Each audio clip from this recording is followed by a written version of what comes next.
जय हिंद। तो मैं डी के यादव आपका फिर से डी के कैंपस में स्वागत करता हूँ। कैसे हैं आप लोग? वैसे ही शानदार, जानदार और जबरदस्त तो आप लगती हैं। आज हमने एक टॉपिक लिया है अप्लाइड मैकेनिक्स सेकेंड का, जो इंजीनियरिंग मैकेनिक्स के नाम से भी जाना जाता है, ठीक है ना। उसका चैप्टर थर्ड, ठीक है, और चैप्टर थर्ड है मूवमेंट, ठीक है। इससे पहले हमने दो चैप्टर, एक इंट्रोडक्शन पार्ट और दूसरा बल फोर्स एनालिसिस यानी बलों का विश्लेषण, दोनों चैप्टर हमने करा रखा, ठीक है ना। अगर आप नहीं देखे हैं तो जाके वहां से प्लेलिस्ट में जाएंगे, वहां पे अप्लाइड मैकेनिक्स या इंजीनियरिंग मैकेनिक्स के नाम से प्लेलिस्ट बनी हुई है, ठीक है ना। तो वहां से आप देख सकते हैं, ठीक है। और रही बात, अगर आप फिजिक्स के भी मतलब कि आप अगर फिजिक्स भी पढ़ना चाहते हैं तो फिजिक्स की तरफ भी इस टॉपिक को ले सकते हैं, क्योंकि सेम टू सेम ये चैप्टर होता है फिजिक्स में भी, ठीक है। 11th 12th के जो भी छात्र होते हैं तो इसी पे बात करेंगे हम। फोर्स मूवमेंट के बारे में बात करेंगे, ठीक है ना। और इसके टाइप्स के बारे में हमने हेडिंग भी इसमें लिख लगाया, ठीक है ना। और क्लासिफिकेशन के बारे में, एग्जांपल के बारे में आज तक सिर्फ आप अगुण पढ़े होंगे, ठीक है ना। लेकिन रियल फीलिंग नहीं आती है लोगों को। मतलब जब देखिए फिजिक्स और चाहे साइंस पढ़ने का मतलब क्या होगा, जनरली लाइफ में दिखे हर एक चीज, ठीक है। तो एकदम लाइफ से रिलेट करके सब कुछ बताएंगे आपको, ठीक है। अगर आप चैनल पर नए हो तो सब्सक्राइब कर लीजिएगा, वीडियो को लाइक कर लीजिए, आपको अच्छा लगना ही है, ठीक है ना। और दोस्तों में हो सके तो शेयर करिएगा, ठीक है। तो स्टार्ट करते हैं। देखिएगा, सबसे पहले टॉपिक लिखा है आपका कि जो चैप्टर का नाम है वो क्या है, मूवमेंट यानी आघूर्ण, ठीक है। तो आघूर्ण के बारे में बात किया जाए तो थोड़ा सा समझिएगा, आघूर्ण होता क्या है। आघूर्ण का मतलब जनरली लोग बोलते हैं कि घूमना। एक तरह से क्या होता है मूवमेंट का मतलब, आघूर्ण का मतलब क्या होता है, घूम जाना। जिसे समझिएगा, अगर हम बोले कि अगर सीधा सीधा इसे हम चल रहे हैं, सीधा सीधा अगर हम चल रहे हैं तो ये किसी फोर्स के कारण चल रहे हैं, ठीक है ना। तो ये कौन सी गति हो जाएगी, सरल रेखीय गति हो जाएगी भाई, लीनियर मोशन बोल सकते हैं इसको, ठीक है ना, कि भाई सीधा सीधा चल रहा है। लेकिन यही हचाक से हम घूम जाए तो, अब घूमेंगे तो ये माइक फंस जाएगा, ठीक है। मतलब एकाएक घूम जाए तो ये क्या हो जाएगा आपका, यही तो आघूर्ण है, इसी को मूवमेंट बोलते हैं। अगर आप सीधा सीधा चल रहे हैं तो वो सरल रेखीय गति, वो भी किसी फोर्स के कारण हो रही है। लेकिन आप अगर घूम रहे हैं तो ये भी किसी फोर्स के कारण घूम रहे हैं, और यही घूमने की प्रवृत्ति क्या कहलाती है, आघूर्ण। अगर फोर्स के कारण घूम रहे हैं तो इसी को बोलते हैं बल आघूर्ण। अब फोर्स ऑफ मूवमेंट बोलते हैं, चाहे बल आघूर्ण, फोर्स ऑफ मूवमेंट, इसको हम टाउ से प्रदर्शित करते हैं। कैसे प्रदर्शित करते हैं, टाउ से प्रदर्शित करते हैं। तो देखिए दोनों का डिफिनेशन आप समझ सकते हैं। आघूर्ण का मतलब कि किसी वस्तु के घूमने की प्रवृत्ति, क्या टेंडेंसी बोलते हैं अंग्रेजी में, इसको क्या बोलते हैं, टेंडेंसी। यानी घूमने की प्रवृत्ति क्या कहलाती है, इसकी हम आघूर्ण बोलते हैं। और अगर यह जो प्रवृत्ति है, चाहे घूमने की यह प्रवृत्ति अगर किसी फोर्स के कारण यानी बल के कारण हो रही है तो इसी को बोलते हैं बल आघूर्ण। और इसको फोर्स ऑफ मूवमेंट अंग्रेजी में बोलते हैं। इसको टाउ से प्रदर्शित करते हैं। इसे प्रदर्शित करते हैं टाउ से दिखाते हैं, इसको ऐसे दिखाते हैं टाउ, ठीक है ना। और जो बल आघूर्ण का मान होता है फोर्स और इनटू डिस्टेंस, ठीक है ना। इसको क्या बोल सकते हैं, फोर्स यानी बल, और गुणे देखिए डी जो होता है ना, ये लंबवत दूरी होता है, लंबवत दूरी, परपेंडिकुलर डिस्टेंस बोलते हैं। रही बात सब परपेंडिकुलर डिस्टेंस का मतलब समझिएगा कि जैसे ये कोई बॉडी हो गई, और रही बात ये भी ध्यान रखें क्योंकि आप इंट्रोडक्शन पार्ट पढ़ के आए होंगे यहाँ पे, ठीक है ना। तो हमने बताया था कि जो भी आप अप्लाइड मैकेनिक्स या इंजीनियरिंग मैकेनिक्स के अंतर्गत आप जो भी बॉडी लेंगे वो कौन सी बॉडी होगी, रिजिड बॉडी। रिजिड बॉडी क्या होता है, दृढ़ पिंड। दृढ़ का मतलब कि उसके साइज और शेप में कोई चेंजिंग नहीं है, ठीक है। तो जब आप सपोज करिए कि ये फोर्स लगा रहे हैं यहाँ पे, ठीक है ना, और ये वस्तु किसके, मान लीजिए कि इस बिंदु, ये आपका O हो गया, इसी के प्रति क्या होगी, घूम रही है, ठीक है ना, ये फिक्स पॉइंट हो गया। तो ये फोर्स हो गया। अब इसको आगे पीछे बढ़ाएंगे तो एक क्रिया रेखा तैयार होगी, एक्शन ऑफ फ्लाइंग जिसको बोलते हैं। तो यहां से हम ये वाली डिस्टेंस लेंगे, इसी को क्या बोलते हैं, परपेंडिकुलर डिस्टेंस, यानी इसी को क्या बोलते हैं, डी बोलते हैं, ठीक है। यानी आपका जो टाउ का मान होता है, चाहे बल आघूर्ण का जो फार्मूला होता है, tau equal to F into D. उसको एफ जो होता है वो फोर्स होता है, डी का मतलब लंबवत दूरी, परपेंडिकुलर डिस्टेंस, कहां से, जहां से वो क्रिया रेखा से मतलब कि क्या हो रही है, वस्तु घूम रही है, ठीक है ना। तो इसी को बोलते हैं tau equal to F into D. रही बात किसके, अगर हम मात्रक के बारे में बात करें, इसको थोड़ा सा मिटा रहे हैं। अगर इसके मात्रक के बारे में बात करें यानी यूनिट के बारे में बात करें, ठीक है ना, तो जो इसका यूनिट होता है तो बोलिएगा टाउ का यूनिट क्या हो जाएगा। तो यहां से बोल सकते हैं कि फोर्स का यूनिट यानी मात्रक कितना होता है, न्यूटन, और इंटू दूरी का मात्रक कितना होता है, मीटर। तो ये जो होता है ये क्या होता है, एसआई मात्रक, एसआई यूनिट होता है, ठीक है ना। अगर सीजीएस में बोला जाए तो सीजीएस में जो इसका मात्रक होगा वो हो जाएगा आपका, जो सीजीएस इसका मात्रक होगा ये हो जाएगा, देखिए फोर्स का सीजीएस में कितना होता है, डाइन,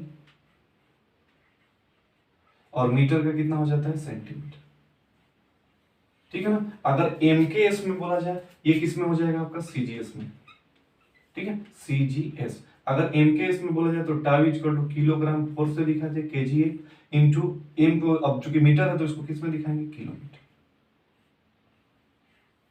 ठीक है, तो ये किस में हो जाता है आपका एम के एस। ठीक है, एम के एस। तो तीनों पदक में मात्रक आपको पता चल गया। पहला क्या होता है आपका एसआई यूनिट, यानी उसको बोलते हैं न्यूटन मीटर बोल सकते हैं। सीजीएस में डाइन से सेंटीमीटर, और जो एमकेएस होता है किलोग्राम फोर्स मीटर। कोई दिक्कत नहीं, चलिएगा। थोड़ा सा इस फार्मूले के बारे में हम बात करते हैं, समझिएगा कि टाउ इक्वल टू जो बल आघूर्ण का फार्मूला है वो एफ इंटू क्या है आपका डी। और एक नाम इसका बल आघूर्ण का एक और नाम होता है जिसको हम बोलते हैं टार्क। क्या बोलते हैं हम, टार्क। ठीक है ना, तो अगर बल आघूर्ण में कहीं टार्क भी बोल दिया तो आप भड़केंगे नहीं। भड़के का मतलब कि बहुआएंगे नहीं। ठीक है ना, आप सीधा सीधा समझेंगे कि टार्क का मतलब भी क्या है, मूवमेंट यानी आघूर्ण है। ठीक है ना, अब समझिएगा।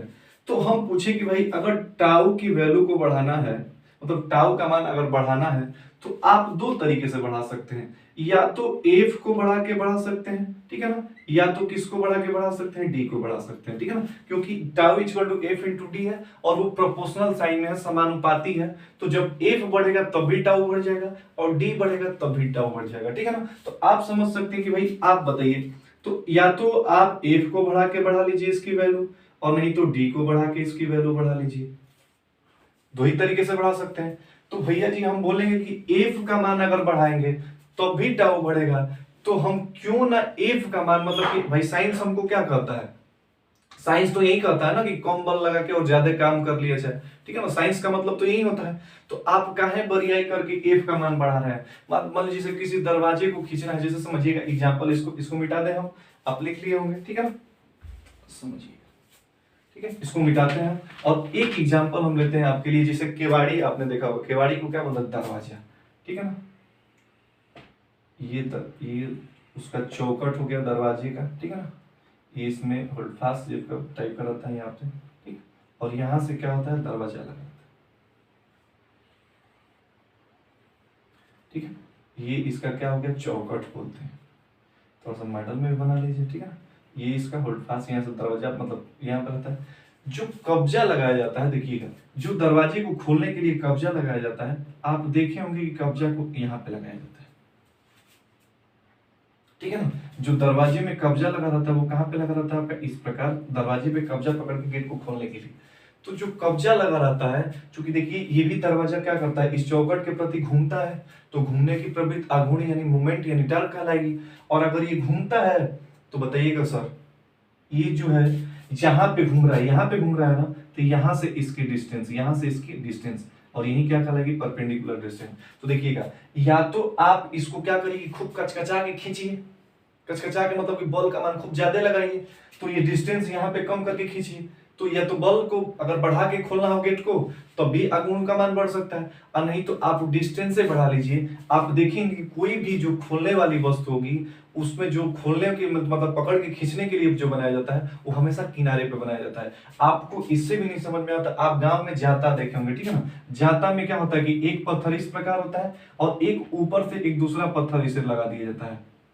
ठीक है, और इस बीच में क्या कर दिया जाता है कि छिद्र कर दिया जाता है, जिसमें लकड़ी ऐसे क्या किया जाता है, छिद्र में क्या किया जाता है, जो लकड़ी चाहे लोहा कुछ भी फंसा लिया जाता है। ठीक है ना, और लकड़ी को फंसा करके और जाता के किनारे पे आप देखेंगे कि होल करके और एक लकड़ी लगा दिया जाता है। यहाँ पे क्या किया जाता है, एक लकड़ी लगा दिया जाता है, और लकड़ी से ही जाता को क्या किया जाता है, घुमाया जाता है। आप बताइए ये वाला डिस्टेंस अगर ये यहाँ पे डी है, अगर हम ये जो छिद्र है जो लकड़ी का डिस्टेंस हम अगर यहाँ पे लगा देंगे तो आप देखेंगे खूब बल ज्यादा लगाना पड़ेगा। ठीक है, लेकिन अगर किनारे पे है तो उसको घुमाने में क्या होगी, हमको अच्छा मतलब अनुभूति अच्छा होगी। ठीक है, मतलब जल्दी जल्दी घुमा लेंगे। तो आप बोल सकते हैं कि आघूर्ण जितना ज्यादा अच्छा होगा, मतलब आघूर्ण का मान जितना अच्छा होगा, उस वस्तु को घुमाने में हमको उतना ही मतलब कि सहायता प्रदान होगी, मतलब अच्छे से घुमा सकते हैं, वह वस्तु उतने ही अच्छे तरीके से घूमेगी। ठीक है, आप ये भी एग्जाम्पल देख सकते हैं, और दो चार एग्जाम्पल हम आपके लिए ले रहे हैं। देखिएगा, इसको मिटाते हैं। एकदम जनरल लाइफ में आप देखिए, जैसे एक कल नलकूप देखे है ना, नल हैंडपंप जिसको बोलते हैं आप लोग। ठीक, तो ये हो गया हैंडपंप, समझिए।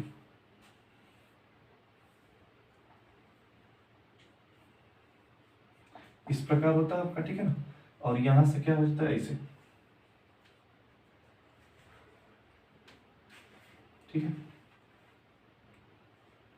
यहाँ से इसे मतलब कि जो ये दबाने वाला होता है हैंडल ऐसा, और यहाँ से ये क्या होता है, पानी ऐसे गिरता रहता है। ठीक है, तो समझिएगा, जब आप नल को दबाते हैं पानी निकालते हैं, तो देखिए कुछ लोग क्या करते हैं, बदमाशी करते हैं, ये एकदम मुंह पर मतलब कि एकदम ऊपर यहाँ पे पकड़ करके और इसको दबाएंगे और खूब कचकचा के दबाएंगे, चाहे आप समझिए कि हैंडल टूट जाता है तो थोड़ा सा उसका भाग बचा रहता है, और ये वस्तु यहाँ से देखेंगे कि यहाँ से घूमती है, क्योंकि यहीं से भाई ये वाली क्या होती है, इसे इसमें लगा रहता है और यहीं से दबती है। ठीक है ना, इस पे ऊपर नीचे दबाते हैं। तो अगर ये हैंडल टूट जाता है तो देखेंगे कि थोड़ा सा भाग बचेगा, जब उसमें दबाएंगे ना तो पूरा जो मशीन होती है वो कस चलती है। घुमा तो आप तब भी रहे हैं, मशीन को तब भी दबा रहे हैं, वो मशीन जो हैंडल है तब भी घूम रहा है, लेकिन फोर्स का मान क्या हो रहा है, ज्यादा हो रहा है। तो इसका मतलब कि जितना आप उसमें फोर्स लगाएंगे अघूर्ण का मान उतना ही ज्यादा होगा। ठीक है ना, तो इसलिए अब आप यहाँ पे ना दबा करके एकदम जो मशीन होता है, जो नल होता है, उसके एकदम किनारे पे हैंडल पे दबाते हैं, तो उससे हमारा जो नल होता है उसको चलाने में क्या होती है, आसानी होती है। ठीक है ना, तो ये भी एक आघूर्ण का एग्जाम्पल हो सकता है। ठीक है, तो हमने बोला कि आघूर्ण का मान जितना ही अच्छा होगा तो वो क्या होगा, वस्तु उतने ही अच्छे तरीके से घूमेगी। ठीक है ना, तो आघूर्ण को हम दो तरीके से बढ़ा सकते हैं। तो जो समझदार लोग होते हैं उस किसको उसको बढ़ाएंगे, डी को, मतलब परपेंडिकुलर डिस्टेंस को बढ़ा लेते हैं, फोर्स को नहीं बढ़ाते हैं। ठीक है ना, तो आप हमेशा याद रखिएगा, मतलब कि अगर आघूर्ण को बढ़ाना होगा तो हम फोर्स को नहीं बढ़ा के किसको बढ़ाएंगे, डी को, मतलब कि परपेंडिकुलर डिस्टेंस को। ठीक है ना, एक दो एग्जांपल और देखते हैं इसके लिए। ठीक है, जिसे आपने देखा होगा कि जिसे बड़ी गाड़ियां होती हैं, ट्रक ऐसे ही होता है ना, थोड़ा सा देखिएगा। ठीक है, ये ट्रक, ठीक, तो ये ट्रक अगर मान लीजिए सपोज करिए हो गया। ठीक, तो इसमें आप जो इंजन देखेंगे ना, जो इंजन होता है ये यहाँ पीछे की तरफ होता है, इंजन कहाँ होता है, पीछे की तरफ। ठीक है ना, और ये क्या करता है कि चाहे इंजन यहाँ पे होता है और यहाँ से इस प्रकार ये क्या करता है कि पिछले चक्के को मतलब कि शाफ्ट के माध्यम से, देखेंगे जब नीचे झांक के देखेंगे ट्रक वाला, तो शाफ्ट के माध्यम से gun gun gun gun gun gun घूमता रहता है। ठीक है ना, तो आप देखेंगे कि ये वाला डिस्टेंस बताइएगा, अगर हमको इस इंजन को यहीं पे रख दिया जाता तो नहीं सही रहता, लेकिन क्यों नहीं रखा जाता है, क्योंकि ये डिस्टेंस हमको क्या वो काफी ज्यादा मिले। ठीक है ना, तो इसलिए जब आप इसको क्या करेंगे कि जब ये वाला डिस्टेंस ज्यादा रखेंगे तो ये क्या करेगा, ये पिछला चक्का जो ट्रक व्रक होते हैं जितने जिसमें मतलब सामान लादा जाता है, ठीक है ना, ट्रक हो गया, ट्रैक्टर हो गया, तो जिस सबके इंजन कहाँ पे होते हैं, पीछे होते हैं, गन गन गन नाचते रहते हैं। लेकिन जैसे आप कार के बारे में देखेंगे, ठीक है ना, कार उतना हमारा सही नहीं है, देख लीजिएगा, ये दिस इज द कार। ठीक है, तो कार में जो इंजन होता है वो ये यहीं पे रहता है, ठीक है, आगे की तरफ, और ये अगले चक्के को नचाता है। ठीक है, तो अगले चक्के को नचाता है, तो बताइएगा इसमें ये वाला सही रहेगा कि ये वाला सही रहेगा। आप देखेंगे कि ट्रक व्रक चाहे जो भी माल मतलब लादने वाली गाड़ियां होती हैं वो कहीं पे भी चढ़ जाती है। ठीक है ना, मतलब धक धका के चढ़ जाएंगी, और जितने ये कार होते हैं थोड़ा सा भी मतलब ऊंचाई चाहे ये होगा तो इंजन मतलब ऊंचा है, चढ़ने में मुश्किलें हो जाती हैं। ठीक है ना, जैसे गांव में देखे होंगे बारात रहते हैं तो दूल्हे की गाड़ी फंस जाती है। ठीक है ना, तो हमें फंसने का मतलब समझ रहे हैं कि वो क्या हो जाता है, वो इंजन आगे लगा रहता है और क्या होता है मतलब कि डिस्टेंस कम मिलता है और जिससे वो घूम नहीं पाता, आघूर्ण उसको नहीं मिल पाता। ठीक है ना, तो आप देख सकते हैं कि इसका मतलब कि जितनी ये मिलिट्री की गाड़ी, जिन्हें सेना वाली गाड़ी बनाई जाती है ना, उसमें जो इंजन लगा रहता है, जो शाफ्ट लगा रहता है, वो दोनों तरफ लगा रहता है, इसको भी घुमाता है और इसको भी घुमाता है, वो दोनों चक्कों को घुमाता है, और वो एकदम कहीं, क्योंकि भाई मिलिट्री वाली गाड़ी है, कहीं फंस जाएगी तो मान लीजिए कोनो दुश्मन हमला कर देगा। ठीक है, तो इसलिए सेना वाली जो गाड़ियां होती हैं उनमें क्या किया जाता है, दोनों की तरफ शाफ्ट लगाया जाता है। ठीक है, ये भी समझ में आया। एक दो एग्जांपल और लीजिए आपके लिए, बिल्कुल मतलब एकदम आज दिमाग में आघूर्ण को फिट करके रख देंगे आप। ठीक है ना, समझिएगा, जिसे मान लीजिए कि एक लकड़ी हो गया, ठीक है, ये लकड़ी हो गया, ठीक है, ये लकड़ी हो गई। ठीक है, आप यहां से क्या करते हैं कि टांगी, जिसे लकड़ी को चीरते हैं ना, फाड़ते हैं ना टांगी से, तो टांगी से इसे क्या करते हैं, मान लीजिए कि टांगी से इसे मार रहे हैं, ठीक है, और ये जो टांगी है ये क्या हो गई, फंस गई, ये टांगी इसमें क्या हो गई, फंस गई। जिसे आप लकड़ी को चीरते हैं, फाड़ते हैं टांगी से, तो टांगी क्या हो जाती है, वो फंस जाती है। ठीक है ना, लकड़ी में। तो वहां पे क्या करते हैं कि देखिएगा, अब जो बैल बुधिया लोग होते हैं वो क्या करते हैं कि एकदम जरिए पकड़ करके और लोहा वाले भाग को क्या करते हैं, खींचते हैं खूब जोर से। तो वहां पे क्या होता है कि वो लकड़ी जल्दी, वो जो टांगी होती है वो निकलती नहीं है, लेकिन जो समझदार लोग होते हैं वो फट से क्या करते हैं कि किनारे पे पकड़ करके और फट से दबाते हैं, तो फट से टांगी क्या हो जाती है, निकल जाती है।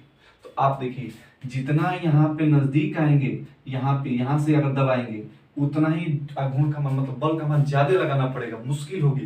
लेकिन आपने डिस्टेंस थोड़ा सा बढ़ाया तो वस्तु क्या हो, जो टांगी है वो क्या हो जाएगी, आसान तरीके से निकल जाएगी।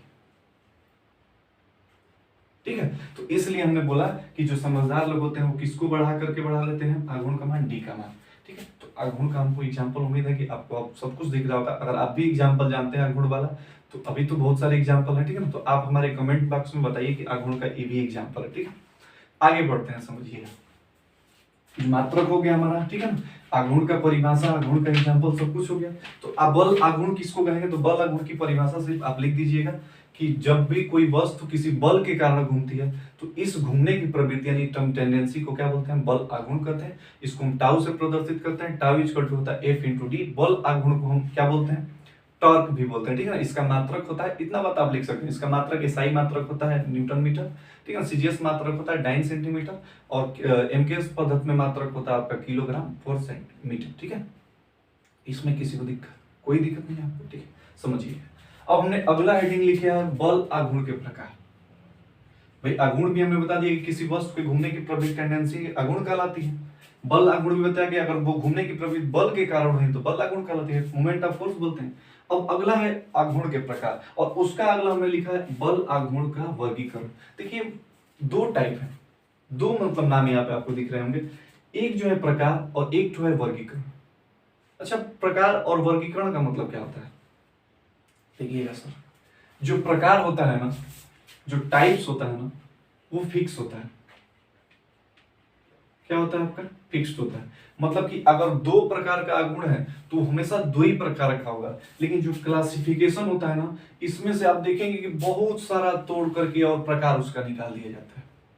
तो क्लासिफिकेशन फिक्स नहीं होता है, लेकिन जो टाइप्स होता है, जो प्रकार होता है, वो क्या होता है, फिक्स होता है। तो जो आघूर्ण के प्रकार होते हैं वो कितने प्रकार के होते हैं, दो प्रकार के। एक होता है वामावर्त आघूर्ण, ठीक है ना, इसको अंग्रेजी में बोला जाता है anti clockwise movement, anti clockwise movement.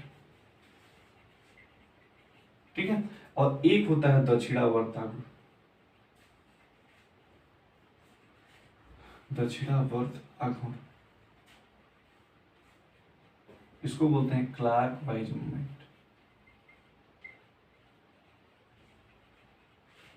Clockwise movement. ठीक है, समझिएगा, वामावर्त आघूर्ण और दक्षिणावर्त। जैसे आपने देखा होगा कि एक घड़ी भी होती है, तो घड़ी का जो मतलब घड़ी में यहाँ पे देखेंगे कहीं पे दीवार पर टांगी जाती है तो ये घड़ी हो गई, और यहाँ पे कील मार दिया जाता है। ठीक है ना, ये दीवार में क्या होता है, तो जो घड़ी होती है वो कील के, जब हम यहाँ पे अगर कील मार देंगे तो घड़ी को घुमाएंगे ना तो ये चारों तरफ इसके घूम सकती है, तो वहां पे भी एक आघूर्ण का एग्जाम्पल हो जाता है। ठीक है ना, अब जो घड़ी की सुई भी होती है वहां पे भी आघूर्ण का एग्जाम्पल होता है। ये अगर घड़ी हो गई, अगर ये घड़ी होती, देखिए तो जो घड़ी की सुई होती है आप देखे होंगे कि हमेशा इस तरह से, इस तरह से, फिर इधर, फिर इधर, फिर इधर, मतलब कि इस डायरेक्शन में चलती है। ठीक है, तो वामावर्त और दूसरा क्या है, दक्षिणावर्त, क्लॉकवाइज और एंटी क्लॉकवाइज। एंटी क्लॉकवाइज का मतलब वामावर्त, मतलब कि जो घड़ी की दिशा अगर इधर से इधर घूम रही है, अगर हम कहीं जबरदस्ती उसको देखेंगे जब खराब हो जाती है तो कभी उल्टे घूमने लगती है। ठीक है ना, तो घड़ी के विपरीत दिशा में घूमने की प्रवृत्ति क्या कराती है, वामावर्त आघूर्ण। मतलब कि कोई वस्तु अगर घड़ी के विपरीत दिशा में घूम रही है, जैसे मान लीजिए कि हम इधर से तरफ घूम रहे हैं, पंखा देखे होंगे कि सीधा सीधा घूम रहा है तो क्या होगा, दक्षिणावर्त आघूर्ण हो जाएगा। लेकिन विपरीत दिशा में घूमने कभी कभी खराब हो जाता है कंडेंसर उसका, तो विपरीत दिशा में घूमने लगता है। ठीक है ना, तो क्या हो जाएगा आपका, वामावर्त आघूर्ण हो जाएगा। ठीक है ना, तो इसको बोल सकते हैं कि वामावर्त का मतलब कि घड़ी के विपरीत दिशा में। ठीक है, और दक्षिणावर्त आघूर्ण का मतलब कि घड़ी की दिशा में जो भी आघूर्ण होगा उसी को क्या बोलेंगे हम, दक्षिणावर्त, यानी क्लॉकवाइज मूवमेंट। ये हमेशा पॉजिटिव लिया जाता है। ठीक है, और इसको क्या लिया जाता है, निगेटिव लिया जाता है। वामावर्त आघूर्ण का मान प्लस में लिया जाता है और दक्षिणावर्त आघूर्ण का मान क्या लेते हैं, माइनस में लिया जाता है। ठीक है ना, तो बस इतनी सी बातें हैं। आघूर्ण के दो प्रकार होते हैं, वामावर्त आघूर्ण, दक्षिणावर्त आघूर्ण। वामावर्त आघूर्ण का मतलब घड़ी के विपरीत दिशा में घूमने की प्रवृत्ति, आप सुने भी होंगे इस बात को। ठीक है ना, वो वामावर्त आघूर्ण का होता है एंटी क्लॉकवाइज मूवमेंट बोलते हैं। अगर वस्तु दक्षिणावर्त मतलब घड़ी की दिशा में घूम रही है तो ये वाली प्रवृत्ति क्या कहलाएगी, दक्षिणावर्त आघूर्ण, या उसी को बोलते हैं क्लॉकवाइज मूवमेंट। ठीक है ना, एंटी क्लॉकवाइज मूवमेंट का मान हमेशा पॉजिटिव लेते हैं, क्लॉकवाइज मूवमेंट का मान हमेशा नेगेटिव लेते हैं। बस इतनी सी बातें थी। ठीक है ना, अब है जो बल आघूर्ण का वर्गीकरण, क्लासिफिकेशन ऑफ मूवमेंट। तो इसके तीन टाइप से क्लासिफिकेशन किया जाता है। ठीक है ना, देखिएगा इसके कितने टाइप्स में किया जाता है क्लासिफिकेशन। एक होता है घुमाऊ आघूर्ण, घुमाऊ आघूर्ण, घुमाव घूर्ण चाहे घुमाव आघूर्ण बोलते, ठीक है ना। टर्निंग मूवमेंट बोलते हैं, टर्निंग मूवमेंट, ठीक है। दूसरा होता है आपका नमन घूर्ण, नमन आघूर्ण बोलिए चाहे नमन घूर्ण, बेंडिंग मूवमेंट बोलते हैं। इन सब के बारे में आपको आगे चल के शो में जब सेकेंड ईयर में जाएंगे, सिविल चाहे मैकेनिकल में, मॉस में पढ़ेंगे, सब कुछ पढ़ेगा, बेंडिंग मूवमेंट पढ़ना पड़ेगा आपको, ठीक है। और एक होता है ऐंठन आघूर्ण, ऐंठन आघूर्ण, ट्विस्टिंग मूवमेंट बोलते हैं, ट्विस्टिंग मूवमेंट, ठीक। देखिएगा सब। अच्छा, घुमा हुआ गुण का मतलब क्या समझ में आ रहा है? घुमा हुआ गुण का मतलब कि कोनो फिक्स कर दिया गया, अगर किसी भी वस्तु का एक पॉइंट को फिक्स कर दिया गया और वो क्या करने लगी, जैसे मान लीजिए कि ये फिक्स हो गया और इसको मान लीजिए कि घुमाने लगे, जैसे घड़ी वाला एग्जांपल समझिएगा, यहाँ पे फिक्स कर दिया जाता है और ये क्या करता है, घूम, तो घड़ी को अगर घुमाना चाहे तो घुमा सकते हैं नहीं। जैसे सुई का भी देखें, सुई का एक पॉइंट फिक्स होता है और एक जो सिरा होता है वो घूमता रहता है पूरा, ठीक है ना। तो अगर वस्तु कि किसी एक बिंदु को फिक्स कर दिया जाए तो उस फिक्स बिंदु के प्रति अगर वस्तु घूम रही है तो इस प्रकार के आघूर्ण को क्या बोलते हैं, घुमा हुआ घूर्ण बोलते हैं। एग्जाम्पल नाम में ये घुमा हुआ घूर्ण, टर्निंग मूवमेंट, टर्न कर रहा है, मुड़ रहा है, घूम रहा है, ठीक है ना। तो इस प्रकार के आघूर्ण को क्या बोलेंगे हम, घुमा हुआ घूर्ण बोलते हैं, ठीक है ना। दूसरा हमने लिखा है नमन आघूर्ण। नमन आघूर्ण का मतलब होता है, नमन का मतलब होता है झुकना चाहे झुकाना। नमन का मतलब क्या होता है, झुकना, झुकना है लिखा है, ठीक है ना। अच्छा, झुकने का मतलब समझिएगा, जैसे कोनो बीम है और ये कैंटिलीवर बीम, आगे सब कुछ बताएंगे आपको, ठीक है ना। कौन सी बीम है, कैंटिलीवर बीम। कैंटिलीवर बीम का एक सिरा फिक्स होता है, एक सिरा स्वतंत्र होता है, ठीक है ना। जैसे घर और मकान में देखेंगे एक छज्जा निकल दिया जाता है बाहर की तरफ बच जाते, तो कैंटिलीवर हो गया, ठीक है। अब अगर मान लीजिए सपोज करिए कि ये इस पे फोर्स लगाया गया इसके सिरे पे, ठीक है, तो ये चूंकि अब ये इस बॉडी को मतलब बीम को क्या करेगा, नीचे की तरफ दबाएगा। मतलब ये सिरा अगर फिक्स हो गया तो ये नीचे की तरफ जब दबाएगा तो ये सिरा होगा इस तरह से घूम जाएगा, मतलब दबने की कोशिश करेगा, झुकने की कोशिश करेगा। तो यहाँ पे जो मूवमेंट लगता है इसी को बोलते हैं हम नमन आघूर्ण। जब भी कोई किसी वस्तु का एक सिरा फिक्स करके और दूसरे सिरे पे मतलब बीम पे कोई लोड लगाया जाता है तो बीम अब घूमने की प्रवृत्ति न रख कर क्या करती है, वो झुकने की प्रवृत्ति रखती है, ठीक है ना।